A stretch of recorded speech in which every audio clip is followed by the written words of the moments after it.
Bismillahirrahmanirrahim. Rabbi shrah li sadri wa yassir li amri wahlul 'uqdatam min lisani yafqahu qawli. Assalamualaikum warahmatullahi wabarakatuh. Baik teman-teman sekalian, anak-anakku sekalian, kita bertemu lagi pada hari ini pada hari Selasa tanggal 19 Januari 2021. Kita akan melanjutkan pelajaran kita yang kemarin. Jadi jika kemarin kita sudah membahas tentang bagaimana huruf kaf dan huruf lam jika dia ada di tengah, huruf kaf dan huruf lam jika ada di tengah, ada di akhir dan ada di depan, itu bagaimana bentuknya, perubahan bentuknya jika dia disambungkan dengan huruf yang lain, maka kita akan melanjutkan pada huruf selanjutnya. Pada hari ini kita akan mempelajari cara menyambung huruf mim, ya dan h, ya, huruf mim, huruf ya dan huruf h. Baik, untuk bukunya masih di Tartili jilid 2, ya, dipersiapkan bukunya Tartili jilid 2. Maka sekarang pelajarannya halaman 18, ya, dibuka halaman 18. Baik, bismillahirrahmanirrahim, kita mulai saja. Akan Bapak tunjukkan di sini. Mim dan ya. Perhatikan untuk perubahan pada huruf mim terlebih dahulu, ya. Ini bentuk asli huruf mim, ya. Huruf mim ada yang buntutnya ke depan, ada yang buntutnya ke bawah. Ada dua bentuk. Huruf mim ada yang buntutnya ke depan, ada yang buntutnya ke bawah. Ingat, yang buntutnya ke depan nih yang seperti kecebong, ya, Bapak menganggapnya menyerupai kecebong, ya, atau mungkin encu. Kalau yang merah cupang ada encu. Jadi ini adalah bagian kepala, ya, kepala huruf yang bulat, ya, yang bulat di depan ini adalah bagian kepala huruf. Sedangkan ini adalah ekor huruf. Ini ekornya. Lalu bagaimana jika dia disambung di depan? Huruf mim di awal atau di depan, ya. Huruf mim di awal atau di depan yang ditulis hanya kepalanya saja, ekornya disambung dengan huruf setelahnya. Contohnya mana, Pak? Nih contohnya. Mahaka, mim hanya bagian kepalanya saja, lalu disambung langsung ke huruf H dan masuk ke huruf kaf. Mahaka. Lalu yang ini mim bagian kepalanya saja, langsung masuk ke huruf kaf di tengah, lalu sa di akhir, maka dibaca makasa. Jika mim di depan yang ditulis hanya kepalanya saja, buntutnya kemana? Buang buntutnya, ya, tidak dipakai. Lalu untuk mim di bagian tengah, mim di bagian tengah, ya, sama, yang ditulis bagian kepalanya saja, tapi dia hanya ada diapit oleh dua garis kanan dan kiri, yaitu huruf sebelumnya dan huruf selanjutnya, ya.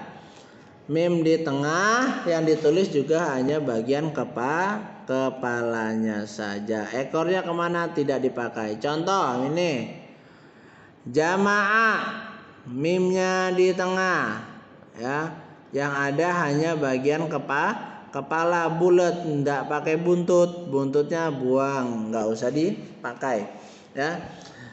Jamaah. Lalu bawahnya ada somada, ya, bawah sini ada somada, sod, mim yang warna merah, ini hanya bagian kepala, lalu dal, ya. Untuk buku Tartili yang warna merah.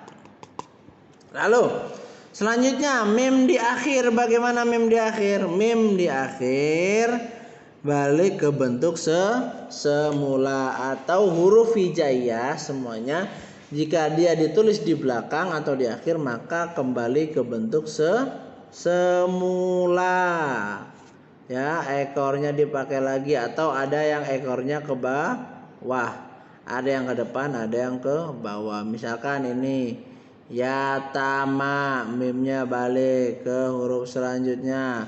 Lalu di sini ada kosama, kof, sin, lalu masuk ke huruf mim, Ya, ekornya boleh ke depan, boleh ke bawah. Itu untuk huruf mim. Lalu selanjutnya huruf ya atau huruf terakhir dari hijaiyah. Ya, huruf ya, bagaimana cara menyambung huruf ya? Jika dia di awal, di tengah dan di depan. Huruf ya jika dia ada di awal atau di tengah, maka bentuknya sama seperti berubahnya huruf ba, ta, sa dan nun, ya. Ininya saja nih, dibuat seperti mangkok. Dibuat seperti mangkok, garis lalu disambung ke sebelahnya. Sama yang sudah Bapak jelaskan di awal, yaitu tentang huruf ba, ta dan nun, ya, yang di tengah. Itu perubahannya sama, hanya bedanya apa? Letak titiknya. Kalau titiknya 1 di bawah berarti dia huruf ba. Titiknya 2 di atas dia huruf ta. Ada titik 3 di atas berarti huruf ta. Ada titik 1 di atas berarti huruf nun. Titik 2 di bawah berarti dia huruf ya. Bentuknya sama saja, alias sami mawon. Ya, kalau di akhir baru dia kembali ke bentuk aslinya, ke bentuk semula. Itu untuk huruf ya. Lalu selanjutnya ada huruf H di halaman 19. Ya, ada huruf H. Waduh, lepas.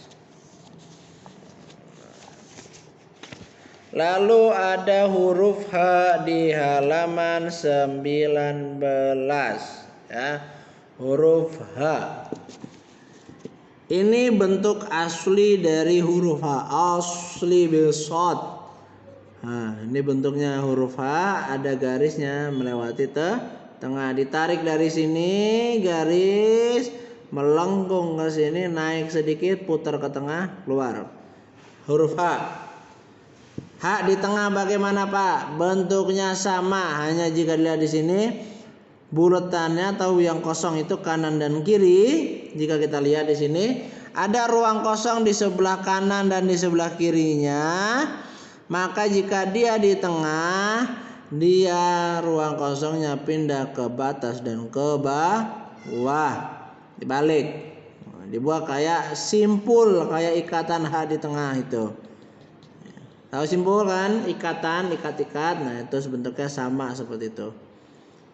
Lalu untuk H di belakang, dia seperti tak marbutoh jika disambung, kayak kepala bebek. Ya, kalau H di belakang bentuknya berubah seperti kepala bebek, ya, atau seperti tak marbutoh. Itu jika disambung dengan huruf selanjutnya. Jika huruf sebelumnya, sebelumnya bukan selanjutnya. Jika huruf sebelumnya tidak bisa disambung dengan huruf setelahnya seperti alif, dal, zal, ro, za dan wawu, maka huruf H-nya menjadi bulat seperti ini saja, ya.